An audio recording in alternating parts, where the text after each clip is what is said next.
இந்த நேர்காணலில் நம்மோடு இணைந்திருப்பவர் மூத்த பத்திரிகையாளர் திரு மணி அவர்கள். வாருங்கள் அவரோடு பேசுவோம். சார் வணக்கம். சார் திரும்ப பார்த்தீங்கன்னா ஓரணியில் தமிழ்நாடு அப்படின்னு சொல்லிட்டு திமுக வீடா போயிட்டு அந்த மக்கள்கிட்ட ஃபோன் நம்பர் வாங்கி ஓடிபி வாங்கினாங்க. அதுக்கு உயர்நீதிமன்றம் தடை விதிச்சது.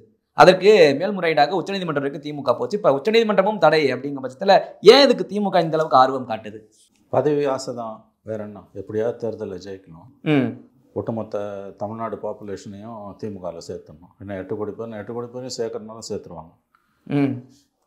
வயசெல்லாம் கிடையாது. 1 வயசு குழந்தைலேருந்து 100 வயசு ஆடு வரைக்கும் சேர்க்கணும்னா சேர்த்துருவாங்க. ஓடிபி எது கேட்குறாங்க? கேட்கக்கூடாதுன்னு ஹைகோர்ட் சொல்லுது. ப்ரைவசி அது. ஓடிபி வந்ததுன்னா உங்களோட பேங்க் டீட்டெயில் முதற்கொண்டு இருந்ததுன்னா அதில் போயிடும். டேட்டாவுக்கு என்ன ப்ரொடெக்ஷன் இருக்குது? இது ஹைகோர்ட் ஸ்டே பண்ண பிறகு சுப்ரீம் கோர்ட்டுக்கு போய் இன்றைக்கி நல்லா வாங்கி கட்டியிருக்காங்க. சுப்ரீம் கோர்ட் ஸ்டே வெக்கேட் பண்ண மாட்டேன்னு சொல்லிட்டாங்க, தலையிட முடியாதுன்ட்டாங்க. நீ இப்போ ஹைகோர்ட்டுக்கு போகிறதுனா போகணுன்னு சொல்லிட்டாங்க. போல் ஏன் இவ்வளோ அவசரம்? அதில் மட்டும் ஆர்வம் காட்டுறதுக்கு காரணம் இவங்களுக்கு பெரிய வக்கீல் தான் அப்பியர் ஆவாங்க. ஒரு நாளைக்கு 50 லட்சம் 60 லட்சம் வாங்குற வக்கீல். இது எப்படி, எந்த விதத்தில் இதெல்லாம் நியாயம்? இதெல்லாம் எதுக்கு உனக்கு ஓடிபி? டேட்டாவை யார் இன்றைக்கி கண்ட்ரோல் பண்ணுறாங்களோ அவங்க தான் வந்து எல்லாத்தையுமே கண்ட்ரோல் பண்ண முடியும். Data is new oil. அப்போ இது தெளிவாக வந்து எல்லா நாம்ஸையும் காற்றுல பறக்க விட்டுட்டு எப்படியாவது ஜெயிக்கணும், ஒட்டு மொத்தமாக தமிழ்நாட்டையே வளைச்சி போட்டு எப்படியாவது ஜெயிக்கணும். அதுக்கு வந்து அதிகாரிகளை கூப்பிட்டுட்டு கட்சிக்காரன் ஒரு அதிகாரியோடு வரான், கூட 10 கட்சிக்காரனும் ஒரு அதிகாரியும் வராங்க. ரெவென்யூ ஆஃபீஸரோ, ரேஷன் கடையில் வேலை செய்கிறவனோ, உள்ளாட்சி உள்ளாட்சி அமைப்புகளில் வேலை செய்கிறவனோ கூட ஒருத்தன் வரான். நீங்கள் என்ன நலத்திட்டங்களை வாங்குறீங்க கேட்குற துணியை பயமுறுத்துகிற மாதிரி இருக்கும். நீ டீட்டெயிலில் கொடுக்கலன்னா உனக்கு 1000 ரூபா நிறுத்திடுவான். இந்த மாதிரிலாம் பேசுகிறானுங்க.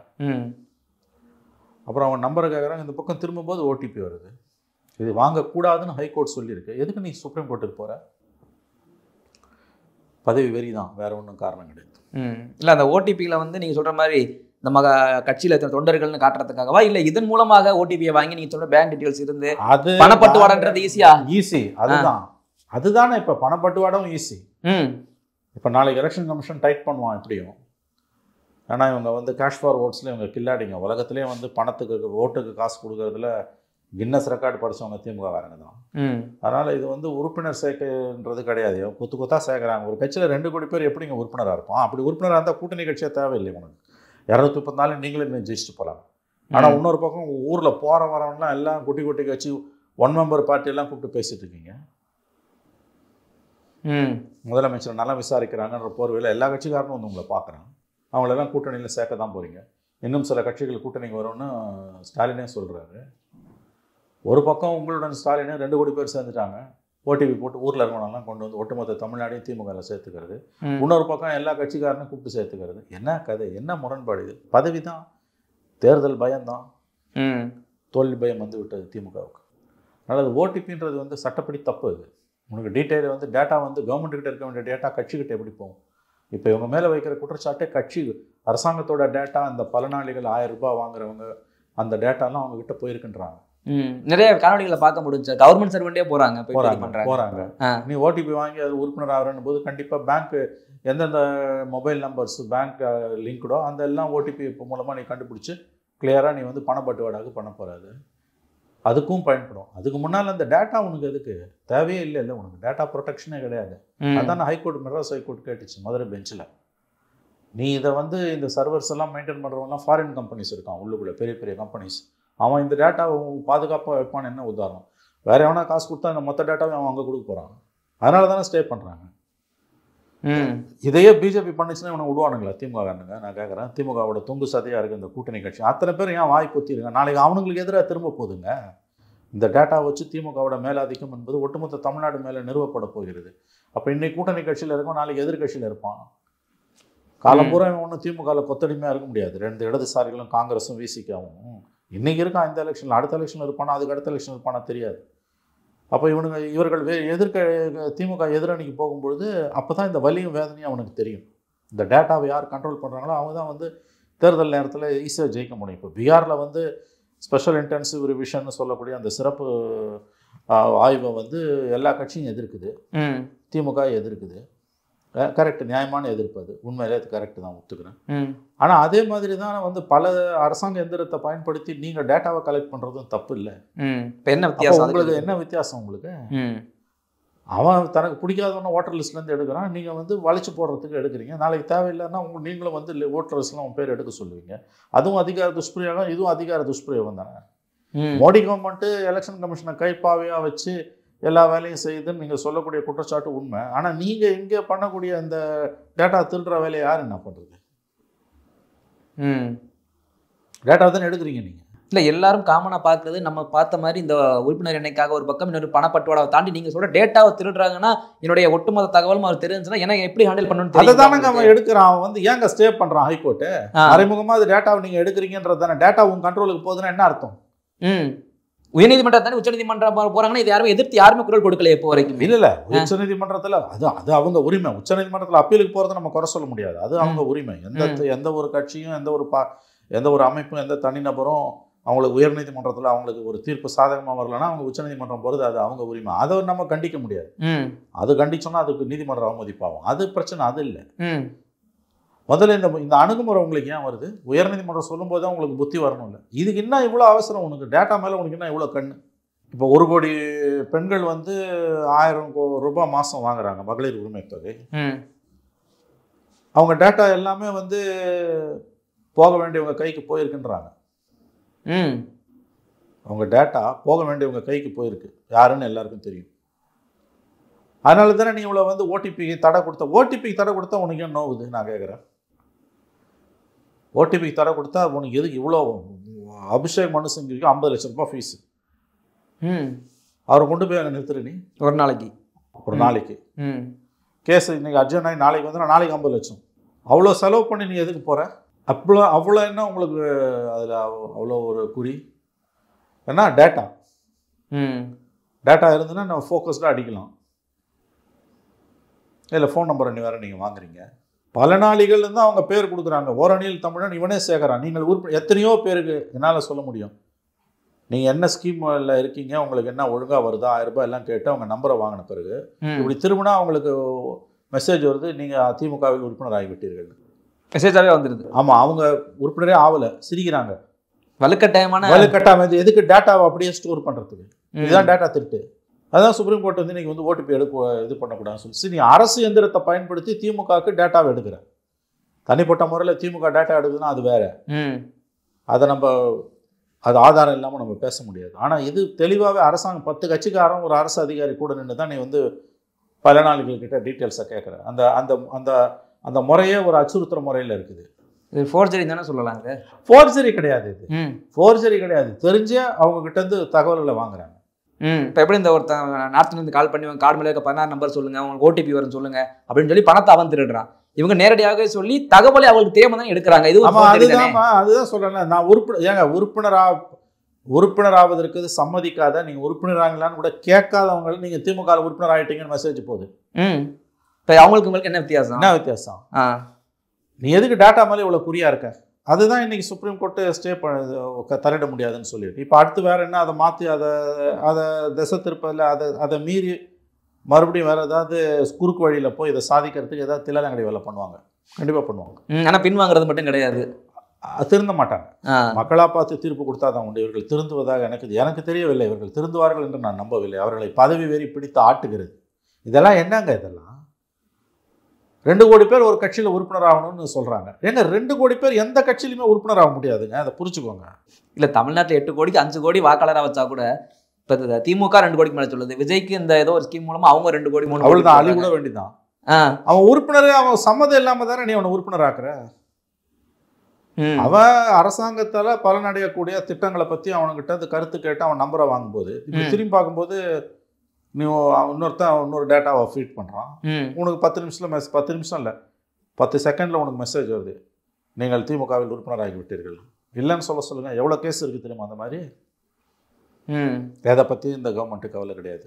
இது சட்டவிரோதமான காரியம். அது நீங்கள் வந்து அரசாங்கத்தோட டேட்டாவை ஒரு கட்சிக்கு எப்படி நீங்கள் கொடுக்க முடியும்? மறந்துடாதீங்க, நாளைக்கு ஆட்சி மாறும்போது இதெல்லாம் உங்களுக்கு எதிராக திரும்பும். வாள் எடுத்தவன் வாளால் மடிவான். இன்றைக்கி அதிகாரம் இருக்குன்னு நீங்கள் பண்ணுறீங்க, நாளைக்கு ஆட்சி மாறும், கண்டிப்பாக மாறும். எதுவும் நிரந்தரம் கிடையாது, எதுவும் சாஸ்வதம் கிடையாது. அப்போ இன்னைக்கு நீங்கள் பண்ணுறது அத்தனையும் உங்களுக்கு எதிராக திரும்பும். அன்றைக்கி வயிற்றில் வாயில் அடிச்சுன்னு கத்துவீங்க. ஓகே சார், நீங்கள் பேசும்போது இன்னொன்று சொன்னீங்க சார், இந்த ஸ்பெஷல் இன்டென்சிவ் ரிவிஷன் அதில் 65 லட்சம் வந்து நீக்கினதாக சொன்னாங்க பீகாரில். இப்போ தமிழ்நாட்டில் 80 லட்சத்துக்கு மேலே அந்த வட இந்தியர்களை வந்து இங்கே வந்து ஓட்டர் ஐடி கொடுக்க போகிறாங்க அப்படின்னு சொல்லியும் ஒரு தகவல்கள் பாருதா கன்ஃபார்மாக ஆகலங்க இது. அது என்ன இல்லை அந்த மாதிரியான இந்த நடக்கலை சார். நடக்கும் பட்சத்தில் இது என்ன மாதிரியான ஒரு தாக்கமாக இருக்கும் இது தேர்தல்கள்? ப்ரெடிக்ட் பண்ண முடியாதுங்க. ஏன்னா வேலை செய்கிற இடத்துல ஒருத்தன் போய் ஒரு இடத்துல புலம்பெயர்ந்து போய் மைக்ரண்ட் ஒர்க்கராக அங்கே வேலை செய்கிறான்னா அவன் எந்த இடத்துல இருக்கானா இந்தியாவுக்குள்ள அவன் அங்கே வந்து தன்னை வாக்காளராக பதிவு செய்து கொள்றதுக்கான உரிமை அரசியலமைப்பு சாசனம் ஒன்று கொடுத்துருக்கு. இப்போ டெல்லியில் தமிழர்கள் வேலை செய்கிறாங்க, இங்கேருந்து புலம்பெயர்ந்து போய் அவன் டெல்லி ஓட்டர் லிஸ்ட்டில் சேர்த்து தான் ஓட்டு போட முடியும். இது சட்டம் அவனுக்கு கொடுத்துருக்க அனுமதி. அது மாதிரி அது ஒரு வேளை நடந்ததுன்னா சட்ட ரீதியாக அதை யாரும் தடுக்கவே முடியாது. நான் வந்து இது வந்து ஒரு நாடு, யார் வேணால் எங்கே வேணால் போய் வேலை செய்யலாம், எங்கே வேணால் போய் சொத்து வாங்கலாம். காஷ்மீரில் மட்டும் வாங்க முடியாதுன்றது இப்போ நீங்கள் அதையும் தூக்கியாச்சு. 370 காஷ்மீர்லேருந்து கன்னியாகுமரி வரைக்கும் பிறப்பால் இந்தியனாக இருக்கக்கூடிய ஒருத்தன் எங்கே வேணால் போய் வேலை செய்யலாம், எங்கே வேணால் போய் சுற்று வாங்கலாம். அவன் வேலை செய்கிற இடத்துலையே அவன் தன்னை அந்த மாநிலத்தில் ஒரு வாக்காளனாக பதிவு செய்து கொள்ள முடியும். இதுதான் இதில் இருக்க சிக்கல். உங்களுக்கு மைக்ரண்ட் ஒர்க்கர்ஸ் இல்லைன்னா இன்றைக்கி உங்கள் பொருளாதாரம் படுத்துரும். தமிழ்நாட்டில் இன்றைக்கி நீங்கள் உங்கள் ஆஃபீஸை விட்டு வெளியில் போனீங்கன்னா ஒரு மளிகை கடைக்கு போனீங்கன்னா அங்கே ஒரு நார்த் இந்தியன் இருக்கான், ஒரு ஹோட்டலுக்கு போனீங்கன்னா 2 அஸ்ஸாம்காரன் இருக்கான். அப்படியே நீங்கள் வீடு கட்டுறீங்க, அந்த இடத்துக்கு போய் பார்த்தீங்கன்னா ஒரு 2 பெங்காலிஸ் இருக்கும். அப்படியே நீங்கள் வந்து ஒரு ஈட்ரிக்கு போகிறீங்க, ஒரு ரெஸ்டாரண்ட்டுக்கு போகிறீங்க, துணி கடைக்கு போகிறீங்க, அங்கே ஜப்பான் மூஞ்சியோட ஒரு 4 பெண்கள் வேலை செய்கிறாங்க. ஒரு ஹோட்டலில் போய் சாப்பிட்லான்னு போகிறீங்க, அங்கே ஒரு 30 பேரில் எப்படியும் ஒரு 20 பேர் வந்து அசாம் மங்கோலியன் ரேஸ்னால சப்பமுக்கோட அசாம்காரன் நேபாள்காரன்லாம் இருக்கான். நேபாள்காரனால ஓட்டர் ஆக முடியாது, அஸ்ஸாம்காரனால ஆக முடியும். கவுகாத்திலேருந்து இங்கே வேலைக்கு செய்கிறான் ஒருத்தன், 2 வருஷமாக அவன் இங்கே தான் வேலை செய்கிறான். வருஷத்துக்கு 10 நாள் ஊருக்கு போயிட்டு வருவான். அவன் நான் வேலை செய்கிற இடம் இது, நான் இங்கே வாக்காளனாக பதிவு செய்யணும். இப்போ இந்த தொகுதியில் டி நகர் தொகுதி இது, அசோக் நகரில் நான் வேலை செய்கிறேன். அஸ்ஸாம்லேருந்து வந்த ஒரு 4 தொழிலாளர்கள் இங்கே வாக்காளராக தங்களை பதிவு பண்ணிக்கணும்னா சட்டப்படி அதை நீ தடுக்க முடியாது. அரசியலமைப்படி இருக்குது, கரெக்டு சார். ஆனால் அந்தந்த மாநிலங்களுக்கு பிரச்சனையாக தானே முடியும், குறிப்பாக தமிழ்நாட்டுக்கு. அது நீ கொடுக்குற வேலை. இப்போ தமிழ்நாட்டில் நான் என்ன சொல்கிறேன், 1 கோடி வெளி மாநிலத்தவர்கள் இங்கே தமிழ்நாட்டில் போலாம் 80 லட்சம் பேர்னு வச்சுக்கோங்க உதாரணம். அந்த 80 லட்சம் பேரில் ஒரு 40 லட்சம் பேர் இன்றைக்கி அவன் மாநிலத்துக்கு திரும்பிட்டான்னா தமிழ்நாட்டோட பொருளாதாரம் படுத்துரும், வேலைப்பாட்கால் இல்லாமல் மிகப்பெரிய அளவில் படுத்துரும். உங்கள் கன்ஸ்ட்ரக்ஷன் ஒர்க்கெல்லாம் அப்படியே ஸ்டாண்ட் ஸ்டில் ஆகிடும். மிகப்பெரிய அளவில் ரியல் எஸ்டேட் பூம் வந்துக்கிட்டு இருக்குல்ல, அதெல்லாம் அப்படியே படுத்துரும். உங்கள் ஹோட்டல்ஸ்லாம் வந்து இன்றைக்கி பவர்ஃபுல்லாக ஹோட்டல்ஸ்லாம் இயங்கிக்கிட்டு இருக்குல்ல, நல்லா போய் வாய்க்கு ருசியாக சாப்பிட்றீங்கல்ல, நல்ல சர்வீஸ் கொடுக்குறாங்கல்ல, நல்ல டிப்ஸ் வச்சுட்டு வரீங்கல்ல நீங்கள், அதில் பாதி ஹோட்டல் வந்து தெண்டாடுவோம், சர்வீஸே பண்ண முடியாது. உங்கள் ஹாஸ்பிட்டல்ஸுக்கு போனீங்கன்னா அங்கே வந்து கடைநிலை ஊழியர்களுக்கு மிகப்பெரிய அளவில் பஞ்சம் ஏற்படும், மருத்துவ பணிகளே பாதிக்கப்படும். 80 லட்சம் பேரில் நான் சொல்கிறது வெறும் 40 லட்சம் பேர், 40லேருந்து 50ன்னு வச்சுக்கோங்க, 50 லட்சம் பேர், 50லேருந்து 60% திரும்பிட்டானாலே உன் பொருளாதாரம் டைவர்ட்சிடும் கீழே. அப்போ உன்னோட பொருளாதாரத்தை உயர்த்துறதுக்கு அவன் வேணும், நீங்கள் நல்லா வாழ்கிறதுக்கு அவன் வேணும். குறைஞ்ச ஊதியத்தில், இவங்க எல்லாரும் குறைஞ்ச ஊதியத்தில் வேலை செய்கிறவங்க, ஞாபகம் வச்சுக்கோங்க. கண்டிப்பாக ஒரு கன்ஸ்ட்ரக்ஷன் ஒர்க்கருக்கு வந்து கவர்மெண்ட்டு நிர்ணயித்த கூலி இன்றைக்கி வந்து 800 ரூபான்னா தமிழ்நாட்டிலேருந்து வரவன் 800 ரூபாய்க்கு குறைஞ்சி வரமாட்டான். கரெக்டாக 9 மணிக்கு ஆரம்பித்து 1 மணிக்கு வேலையை நிறுத்திடுவான். சாப்பிட போயிட்டு 1:30 மணிக்கு தான் வருவான். இதில் 11 மணிக்கு டீ குடிச்சிட்டு 5 நிமிஷம் பொறுத்து வருவான். 1 மணிக்கு போனான்னா 1:30 மணிக்கு தான் வருவான், 2 மணிக்கு தான் வருவான். 2 மணிக்கு வந்தானா 4 மணிக்கு ஒரு டீ சாப்பிடுவான். 4:15 மணிக்கு வேலைக்கு போனான்னா டான்னு 6 மணிக்கு மூடிடுவான். அவ்வளோதான். இது நீங்களும் பார்த்துருப்பீங்க, நான் பார்த்தது தான். இவனுக்கு நீ 800 ரூபாய் கொடுத்தாகணும். ஆனால் இதே இவனுங்க 400 ரூபாய்க்கு வேலைக்கு வரான், சரி பாதிக்கு வரான், இல்லை 500 ரூபாய்க்கு வேலைக்கு வரான். கழுத மாதிரி வேலை செய்கிறான். தங்கறதுக்கு மட்டும் நீ இடம் கொடுத்துடணும், அவனுக்கு சாப்பாடுக்கு அரிசியை வாங்கி கொடுத்தணும், இல்லை கோதுமை வாங்கி கொடுத்தணும். அப்போ நீ வந்து குறைஞ்ச ஊதியத்தில் அவனை சுரண்டுவ, உன் மாநிலத்தோட பொருளாதாரத்துக்கும் மாநிலத்தோட ஸ்டேட் ஜிடிபிக்கும் அவன் கான்ட்ரிபியூட் பண்ணுவான். இங்கே நல்ல வேலையும் சலிமா போட்டு நீங்கள் சுற்றுவீங்க, நீங்கள் வாழ்வீங்க. ஆனால் அவனுக்கு ஓட்டுரிமை கொடுக்க மாட்டீங்கன்னா, நான் தெரியாமல் கேட்குறேன். இல்லை சார், அது மற்ற நீங்கள் சொல்கிற அந்த உழைக்கிறது அவனுக்கு மணி நீடு தேவைப்படுது, இங்கே வர்றாங்க வேலை அவனுக்கு தேவை, உனக்கு தேவை, எனக்கும் தேவை அவருக்கும் தேவை, ரெண்டு பேருக்கும் தேவை. உன்னுடைய தேவைக்காக நீ குறைஞ்ச சம்பளத்துக்கு வர்ற ரைட்டு. மற்றபடி ரேஷன் எல்லாமே ஓகே, எல்லாமே அக்செப்டட். அரிசி வாங்குறீங்களா, ரேஷன் நல்லா வாங்கிக்கும். இந்த ஓட்டர் ஐடின்னு பட்சத்தில் வரும் பட்சத்தில் நீ ஓட்டு போட சொல்கிறேன். இங்கே தலைமை நான் என்ன சொல்கிறேன், ரெண்டு விஷயத்த இருப்பா. ஒன்று, அரசியலமைப்பு சாசனம் இதில் என்ன சொல்லுது, சட்டப்படி தான் வாழணும், இஷ்டப்படி வாழ முடியாது கண்டிப்பாக. ரெண்டாவது, தார்மீக ரீதியில் யோசிக்கின்றேன். நான் இங்கே 5 வருஷமாக இருக்கான் ஒருத்தன், அவன் ஓட்டு போடுறது, அவன் எங்கே ஓட்டு போடுவான்? அவன் ஊருக்கு போக முடியாது அவனால். இது within the nation, within the constitution, ஒரே அரசியலமைப்பு சட்டத்துக்குள்ளே ஒரே நாட்டுக்குள்ளே வரக்கூடிய இந்த பிரச்சனை. நான் சிக்கலான பிரச்சனைன்றதை ஒத்துக்கிறேன். ஆனால் அவங்க வாக்காளர் பட்டியலில் சேர்க்கப்படுகிறார்கள் என்றால் அதை நீங்கள் சரி தார்மீக ரீதியில் நான் சொல்கிற ஆர்குமெண்ட் கூட உங்களால் ஒத்துக்க முடியலன்னா ஒதுக்கி வச்சுக்கோங்க. சட்டப்படி அதை உங்களால் தடுக்க முடியாது, எந்த வகையிலையும் தடுக்க முடியாது. அரசியலமைப்பு சாசனத்தின்படி தடுக்கவே முடியாது. நேபாளிலேருந்து இங்கே வந்து வேலை செய்கிறோம்னா நம்ம ஓட்டர் லிஸ்ட்டில் சேர்க்காம தடுக்கலாம். கவுஹாட்டிலேருந்து வரவனை தடுக்க முடியாது, நீ தடுக்கவே முடியாது. அப்போ இந்த இடத்துல சீமான் உனக்கு வேணான்னா நீ அனுப்பிடு அவனை. அப்போ நீ அப்போ மைக்ரன்ஸ் வேணான்னு நீ அனுப்பிடு. உனக்கு மைக்ரன்ஸும் வேணும், அவனோட குறைஞ்ச ஊதியத்தில் நீ அவனை சுரண்டுறல்ல, அந்த உழைப்பும் உனக்கு வேணும். சீமான் அவர் மைக்ரண்ட்டே வரக்கூடாதுன்றாரு, மற்றவங்க எல்லாம் மைக்ரன்ஸ் வேணுன்றாங்க. இப்போ திமுக ஏன் எதிர்க்குது, மைக்ரன்ஸ் வேணுன்ற நீ, ஆனால் ஓட்டுரிமை கொடுக்க மாட்டான், உன்னால் முடியாதுன்ற நீ தடுக்க முடியாது. எப்படி தடுப்ப நீ? திமுக தடுக்கத்தானே செய்யுது, இது எதுக்கு தானே செய்யுது, எதிர்க்கிறாங்க, ஆனால் தடுக்க முடியாதுன்றாங்க. சட்டப்படி நீ தடுக்க முடியாது, இதை புரிஞ்சுக்கோங்க. ஆனா இதுல எல்லாமே ஒன்னு சொல்ல போல எதிர்த்து தானே சார் நிக்கிறாங்க. திமுகவும் எதிர்க்குது, இப்ப சீமான் சொன்னது போல ஆரம்பத்துல எதிர்த்து தான் இருக்காரு. எல்லாமே எதிர்ப்புன்றது ஒரே மாதிரி தான். எல்லாரும் இப்ப பிஜேபி சைலண்டா இருக்கு, அதிமுக சைலண்டா இருக்கு, காங்கிரஸ் சைலண்டா இருக்கு, இடதுசாரிகள் அமைதியா இருக்காங்க. நான் சொல்றேங்க, யார் எதிர்த்தாலுமே நான் சொல்றது சட்டத்தின் நிலைப்பாடு இதுல என்னன்னு உங்களை கேட்கறேன். அரசியல் சாசனத்தை நீ மாத்தணும். அவங்க அமைதியா இருக்காங்கன்னா உங்களுக்கு பிளஸ்ஸா இருக்கு அப்படின்ற ஆதங்கத்தால தானே இவங்க இல்ல அப்படி பார்க்காதீங்க. நான் சொல்றேன் அது உண்மையா இருக்கலாம். இப்ப நான் இன்னொன்று உங்களை திரும்பி கேட்கறேன். இப்ப இலங்கையில இருந்து 3 லட்சம் பேர் இங்க வந்திருக்கான் உதாரணத்துக்கு வச்சுக்கோங்க. அந்த 3 லட்சம் பேர் இங்க 5 வருஷமா வேலை செஞ்சுன்னு இருக்கான். அவனை வந்து குடியுரிமை கொடுக்கணும்னு கேட்டீங்கன்னா அது நினைச்சாலும் முடியாது. ஏன்னா அவன் வேற நாடு. ஆமா கண்டிப்பா, அவன் வேற நாடு, அவனை இங்க சிட்டிசன் ஆக்காம நீ ஓட்டுரிமை கொடுக்க முடியாது.